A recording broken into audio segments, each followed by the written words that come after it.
ಕಾಂಗ್ರೆಸ್ನವರು ಅಯೋಗ್ಯರಿದ್ದಾರೆ. ಈ ಐತಿಹಾಸಿಕ ಕುಂಭಮೇಳ ಪ್ರಯಾಗ್ರಾಜ್ನಲ್ಲಿ ಕೋಟ್ಯಾಂತರ ಜನ ಭೇಟಿ ಕೊಡ್ತಾ ಇದ್ದಾರೆ. ಆ ಒಂದು ಪವಿತ್ರ ಸ್ಥಳಕ್ಕೆ ಹೋಗಿ ಬರ್ತಾ ಇದ್ದಾರೆ. ಈ ರೀತಿ ಹೇಳಿಕೆಗಳನ್ನ ಕೊಡೋದ್ರ ಮುಖೇನ ಅಸಂಖ್ಯಾತ ಹಿಂದೂಗಳ ಭಾವನೆಗಳಿಗೆ ಧಕ್ಕೆ ಬರೋ ರೀತಿಯಲ್ಲಿ ಈ ಅಯೋಗ್ಯ ಕಾಂಗ್ರೆಸ್ ಪಕ್ಷದ ಮುಖಂಡರು ನಡ್ಕೊಳ್ತಾ ಇದ್ದಾರೆ. ಅದು ಸರಿಯಲ್ಲ. ನಿನ್ನೆ ನಡೆದಿರ್ತಕ್ಕಂಥ ಘಟನೆ ಬಹಳ ದೊಡ್ಡ ದುರಂತ ನಡೆದಿದೆ. ಆ ಒಂದು ಪ್ರಾಣ ಕಳ್ಕೊಂಡಿರ್ತಕ್ಕಂಥ ಅವ್ರಿಗೊಂದು ಆತ್ಮಕ್ಕೆ ಶಾಂತಿಯನ್ನು ಕೂಡ ನಾನು ಕೋರ್ತೇನೆ. ಘಟನೆ ನಡಿಬಾರ್ದಿತ್ತು. ಆದರೆ 144 ವರ್ಷಗಳ ನಂತರದಲ್ಲಿ ಒಂದು ಐತಿಹಾಸಿಕ ಕಾರ್ಯಕ್ರಮ ನಡೀತಾ ಇದೆ. ಕೋಟಿ ಕೋಟಿ ಜನ ಅಲ್ಲಿ ಭೇಟಿ ಕೊಡ್ತಾ ಇದ್ದಾರೆ. ಇಂಥ ಸಂದರ್ಭದಲ್ಲಿ ಈ ರೀತಿ ಹೇಳಿಕೆಗಳನ್ನು ಕೊಡ್ತಕ್ಕಂಥದ್ದು, ಅವರ ಭಾವನೆಗಳಿಗೆ ಧಕ್ಕೆ ತರದ ರೀತಿಯಲ್ಲಿ ಮಾತನಾಡ್ತಕ್ಕಂಥದ್ದು ಅಕ್ಷಮ್ಯ ಅಪರಾಧ. ಹೇಳೋಣ ಬೇರೆ.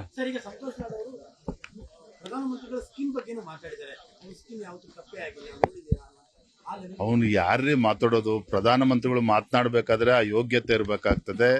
ಈ ರೀತಿ ಹಾದಿಯಲ್ಲಿ ಬೀದಿಯಲ್ಲಿ ಮಾತನಾಡಿದ ತಕ್ಷಣ ಏನು ಮೋದಿ ಅವರ ಘನತೆ ಏನು ಕಡಿಮೆ ಆಗಲ್ಲ. ಆದ್ರೆ ಮೋದಿಜಿ ಅವರ ಬಗ್ಗೆ ಮಾತನಾಡ್ಬೇಕಾದ್ರೆ ಅದಕ್ಕೆ ಒಂದು ಘನತೆ ಇರಬೇಕಾಗ್ತದೆ. ಸುಮ್ಮನೆ ಇವರೆಲ್ಲ ಮಾತಾಡೋದ್ರಿಂದ ಅದೇನು ಬದಲಾವಣೆ ಆಗಲ್ಲ.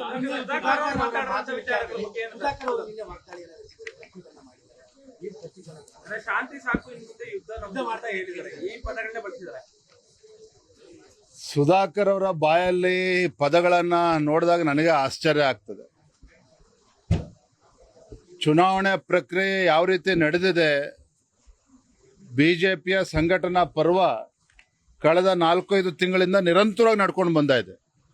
ಮಂಡಲ ಅಧ್ಯಕ್ಷರ ಆಯ್ಕೆ ಮಾಡಬೇಕಾದ್ರೆ ಯಾವ ಪ್ರಕ್ರಿಯೆ ಇದೆ, ಜಿಲ್ಲೆಯ ಅಧ್ಯಕ್ಷರು ಮಾಡಬೇಕಾದ್ರೆ ಯಾವ ಪ್ರಕ್ರಿಯೆ ಇದೆ, ಮತ್ತೆ ಇದೆಲ್ಲವೂ ಕೂಡ ಕೇಂದ್ರದಿಂದ ಬಂದಿರತಕ್ಕಂಥದ್ದು. ವಿಜೇಂದ್ರ ತೀರ್ಮಾನ ಮಾಡಿಲ್ಲ.